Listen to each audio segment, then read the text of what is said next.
Mheshimiwa Othman Almas Maige, Mheshimiwa Stella Simon Fia wajiandae. Mheshimiwa Mwenyekiti, nakushukuru sana mimi kuniruhusu nichangie hotuba hii ya bajeti ya ofisi ya Waziri Mkuu inayohusu mwelekeo wa bajeti, makadirio ya mapato na matumizi ya fedha kwa mwaka huu 25-26. Mheshimiwa Mwenyekiti, kwanza nipongeze. Nampongeza sana Mheshimiwa Waziri Mkuu na mawaziri wale wawili, makatibu wakuu na watendaji wote wa wizara hizi mbili ambazo kamati yangu ya ustawi na maendeleo ya jamii unasimamia. Wamefanya kazi kubwa sana. Mheshimiwa Waziri Mkuu kwa kazi hii ya kuandaa hotuba ambayo imekusanya mambo yote kwa ujumla, anastahili pongezi kubwa yeye na watendaji wake wote. Hongereni sana. Mheshimiwa Mwenyekiti, hotuba hii ya Mheshimiwa Waziri Mkuu ameisoma yeye kwa masaa mawili karibu. Lakini sisi wabunge tunachangia tu kwa muda mfupi, dakika 10-15. Na mimi nimechagua mambo machache ambayo nitayachangia ambayo nafikiri kwamba ilikuwa muhimu katika hotuba hii. La kwanza ni mfuko wa maendeleo ya vijana, lakini la pili programu ya kukuza ujuzi, na la tatu miradi iliyopo jimboni kwangu, lakini pia mifuko ya mifuko ya hifadhi ya jamii ambayo inatunza na kulipa pensheni za wafanyakazi waliostaafu. Mheshimiwa Mwenyekiti, kuhusu mfuko wa maendeleo ya vijana, kila mwaka serikali inapanga bajeti ya shilingi bilioni 1 kwa muda wa miaka 5, lakini hela hizo hazitoki. Kwa muda wa miaka 5 wote imetoka bilioni 1 tu. Na nini matokeo yake? Serikali ilipanga kusomesha vijana 42,000 kwa mwaka, lakini nafasi zimepungua. Sasa wamefikia vijana 10,000 na bado linapungua. Hili inatuletea tatizo kwa sababu serikali ina wazo zuri, sera nzuri ya kuwafundisha vijana ujuzi ili waweze kujitegemea. Lakini bahati mbaya sana hela hizo hazitoki, na tunashauri serikali izitoe hizo hela. Na mimi na hakika Mama Samia Suluhu Hassan, daktari huyu mwenye upendo, utu na ulezi, anatusikia. Kwa kweli tuna imani kwamba hela zitapatikana. Mheshimiwa Mwenyekiti, jambo la pili ambalo nitaka kuongelea ni kuhusu programu ya ujuzi kwa vijana wapya wanaotoka mashuleni, lakini ujuzi kwa wafanyakazi walioko makazini. Na sosi au chanzo cha fedha hii ni makato ya tozo ya 3.5 wanaokata wanaolipa waajiri kwa wafanyakazi wao wote wanaomaliza wanaosoma, wanaofuzu katika kazi zao, wanataka wakasome, lakini vile vile wanapeleka hizi hela hazina. Sasa hela hizi zikifika hazina hazitoki pia. Na mifano mizuri miwili hapa. Mwaka wa 2022 na 23 serikali ilikusanya mfuko mzima huu wa tozo. Tulikubaliana na serikali kwamba serikali itatoa thuluthi 2 iende kwa ajili ya mafunzo. Thuluthi moja kwa ajili ya mafunzo haya ya ujuzi. Kwa mfano mwaka 2022-23 serikali ilikusanya ile thuluthi moja sawa na bilioni 124.7, lakini walipeleka bilioni 9 tu kwa ajili ya mafunzo haya. Na mwaka 2023-24 serikali ilikusanya tozo hiyo thuluthi moja yake bilioni 119.6, lakini walipeleka kwa mfuko huu wa mafunzo ya ujuzi bilioni 9.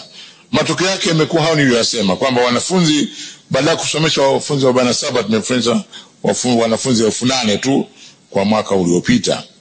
Mheshimiwa Mwenyekiti, kuhusu utendaji wa kazi ya serikali ya Mama Samia Suluhu Hassan, hakuna mtu anayeuliza kwamba mama amefanya kazi kubwa na anastahili pongezi. Tungejuaje kwamba tatizo la umeme lingeisha nchini bila kumalizia bwawa la Mwalimu Nyerere? Tungejuaje kwamba madaraja yangejengwa?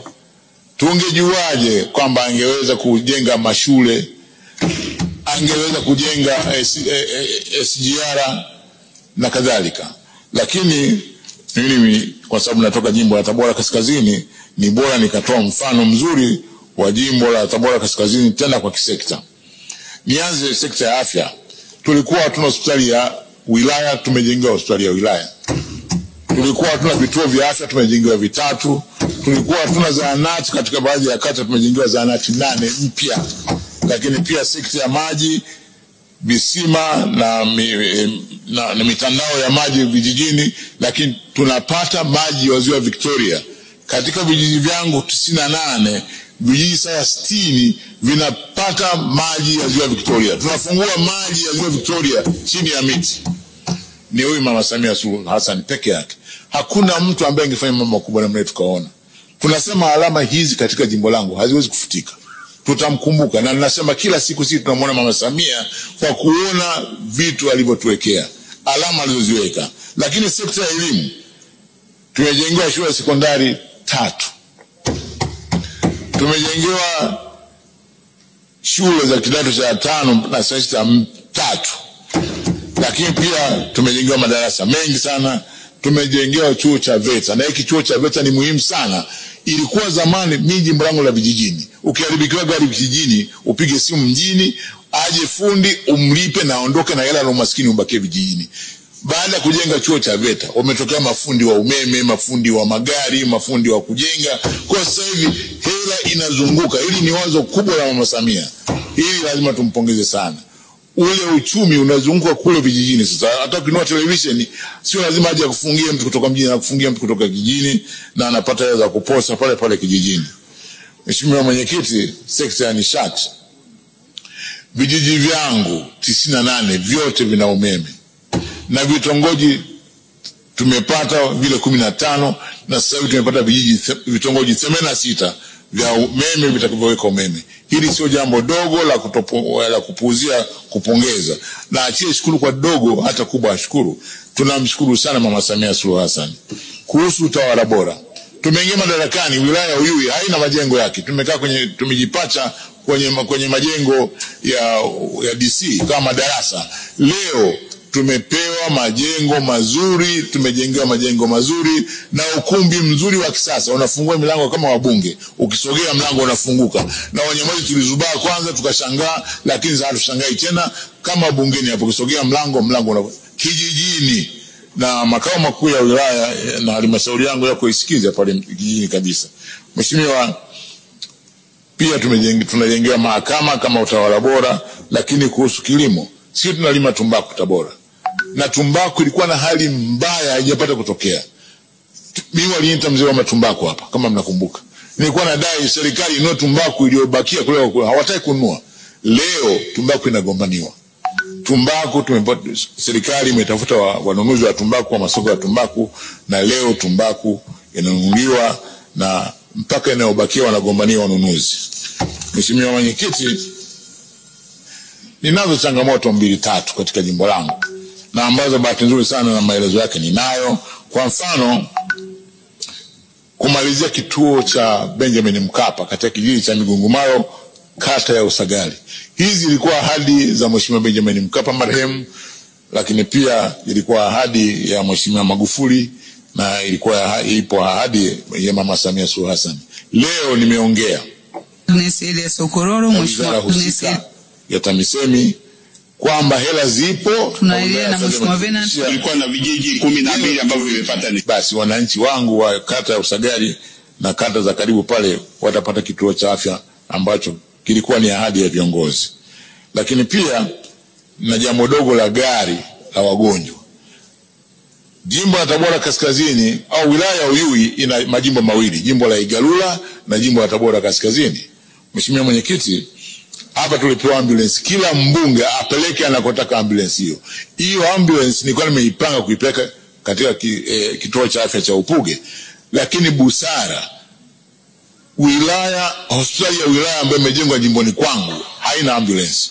Kwa hiyo nikapeleka ile ambulance ya Upuge, nikaipeleka wilayani.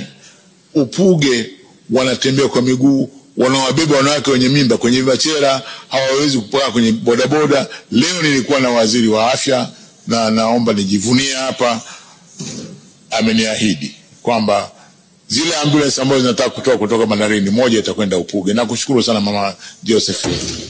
Mama Mwagama, nakushukuru sana Mheshimiwa Waziri wa Afya.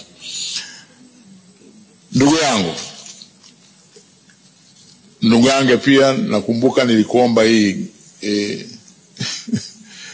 basi tushia. Lakini la mwisho, Mheshimiwa Mwenyekiti, napenda kumshukuru sana Mama Samia, Mheshimiwa Daktari Samia Suluhu Hassan, Rais wa Jamhuri ya Muungano wa Tanzania, kwa mwongozo wake kuhusu mifuko ya jamii, ya hifadhi ya jamii, NSSF, PSSSF na WCF, lakini pia mfuko wa mamlaka ya afya na usalama mahali pa kazi.